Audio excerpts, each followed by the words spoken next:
Monsieur le vice-président, vous nous demandez donc d'approuver la sortie d'un syndicat mixte des transports, qui est certes une originalité en France, puisqu'il associe autour d'un enjeu essentiel du quotidien, notamment les transports scolaires, mais pas seulement, les communes de 2 départements différents, le Morbihan et la Loire-Atlantique, et 2 régions administratives, la région Bretagne et celle des Pays de Loire. Ce syndicat est un peu original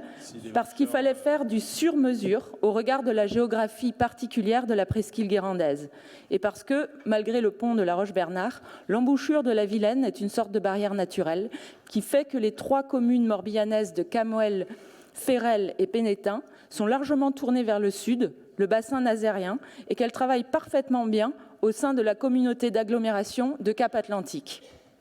Le retrait annoncé de la région Bretagne de ce syndicat qui fonctionnait bien et qui se trouve peut-être demain fragilisé est donc incompréhensible pour les acteurs de terrain, à commencer par les maires des 3 communes morbihanaises, et ce à divers égards. Sur le fond des raisons invoquées, ni le risque financier mentionné, ni la volonté de standardisation des modalités d'intervention de la région Bretagne ne sont comprises par les élus du territoire.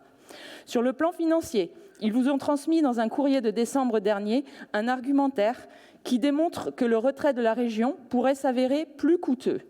Je ne me permettrai pas de trancher, mais concernant le spectre d'un risque financier non maîtrisable à l'occasion du renouvellement des contrats d'exploitation, je me permets tout de même de relever que ceux qui connaissent un peu la région Pays de Loire, qui contribue à 60% à ce syndicat, savent combien cette région est peu dispendieuse et assez rétive aux risques financiers. Quant à la volonté de parallélisme des formes avec les autres EPCI bretons, la proposition d'en passer, comme ailleurs, par une convention de partenariat est interprétée localement comme un choix de confort de gestion administrative. Il est vraiment dommage que la région Bretagne, au lieu de s'intéresser à l'objet singulier qu'est ce syndicat, au prix de quelques écarts à la norme, choisisse d'aligner